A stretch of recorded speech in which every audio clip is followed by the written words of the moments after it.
जरा सोचिए, क्या हो अगर सरकार हर नए स्मार्टफोन पर एक ऐसा ऐप डालना जरूरी कर दे जिससे आप चाहकर भी हटा ना सके।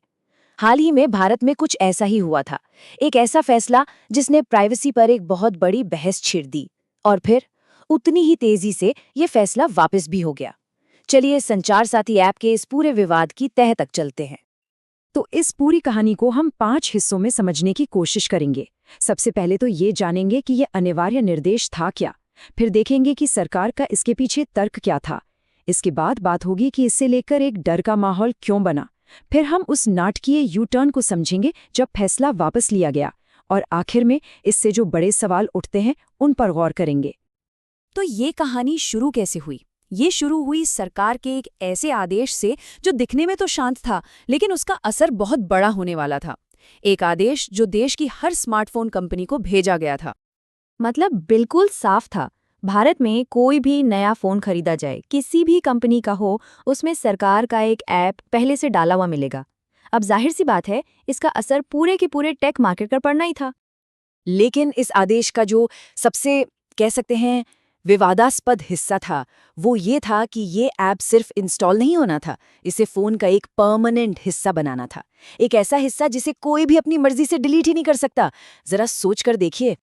तो सवाल ये है कि आखिर सरकार को ऐसा करने की जरूरत ही क्यों पड़ी।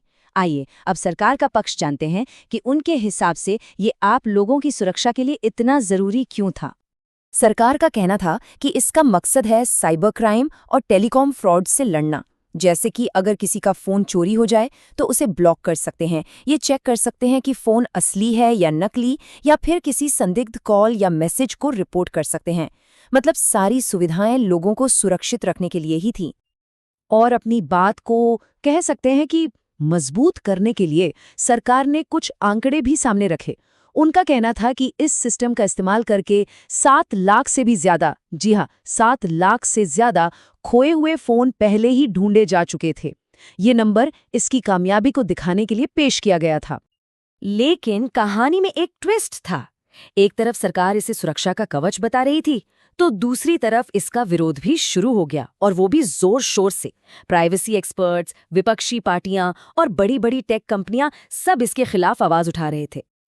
तो आखिर ये चिंता थी क्या? देखिए, ऐप जो परमिशन मांग रहा था उनका मकसद तो सुरक्षा ही बताया गया, लेकिन आलोचना करने वालों का कहना था कि इनका गलत इस्तेमाल भी हो सकता है। मिसाल के तौर पर लोकेशन परमिशन मांगी गई चोरी हुए फोन को ट्रैक करने के लिए, बिल्कुल ठीक, लेकिन इसी परमिशन से किसी पर भी हर वक्त नजर रखी जा सकती है। यही था डर। और बहुत जल्द इस मामले ने पूरी तरह से एक राजनीतिक रंग ले लिया। विपक्ष ने इसे सीधे सीधे स्टेट सर्विलेंस यानी सरकारी निगरानी का मुद्दा बना दिया।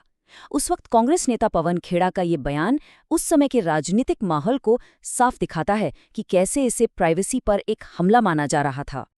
मामला और भी गंभीर तब हो गया जब एप्पल और गूगल जैसी दुनिया की सबसे बड़ी टेक कंपनियों ने इशारा दिया कि वो शायद इस ऑर्डर को नहीं मानेंगी, क्योंकि उनकी अपनी बहुत सख्त सुरक्षा नीतियां हैं जो इस तरह से किसी बाहरी सरकारी ऐप को अपने सिस्टम में प्रीलोड करने की इजाजत ही नहीं देती। और फिर अचानक जितनी तेजी से ये विवाद शुरू हुआ था ना, लगभग उतनी ही तेजी से खत्म भी हो गया। चारों तरफ से दबाव के बीच सरकार ने अपना फैसला वापस ले लिया, एक यू टर्न। पर सवाल ये है कि ये हुआ क्यों और कैसे? घटनाक्रम बहुत तेजी से आगे बढ़ा। देखिए, नवंबर के अंत में ऑर्डर आता है।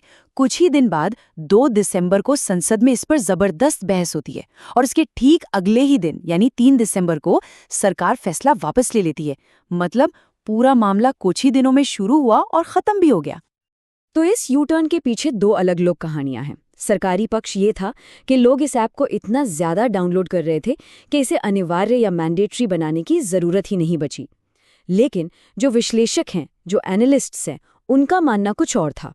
उनके मुताबिक असली वजह थी टेक कंपनियों का दबाव, बढ़ता हुआ जनता का विरोध और पॉलिटिकल अपोजिशन। तो साफ है कि ये मामला सिर्फ एक ऐप का नहीं था। बिल्कुल नहीं।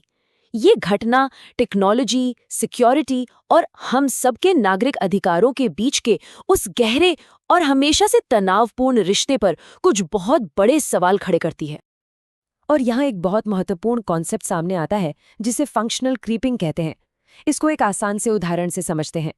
मान लीजिए किसी ऑफिस में एक सिक्योरिटी कैमरा लगा है चोरी रोकने के लिए, लेकिन धीरे धीरे उसका इस्तेमाल कर्मचारियों पर नजर रखने के लिए होने लगे।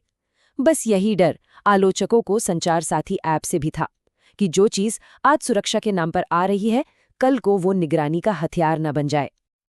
और आखिर में ये पूरा का पूरा विवाद हमें एक बुनियादी सवाल के सामने लाकर खड़ा कर देता है। सवाल ये कि नागरिकों की सुरक्षा और सरकारी निगरानी, इनके बीच की जो बारीक सी लाइन है वो आखिर कहाँ खींची जानी चाहिए।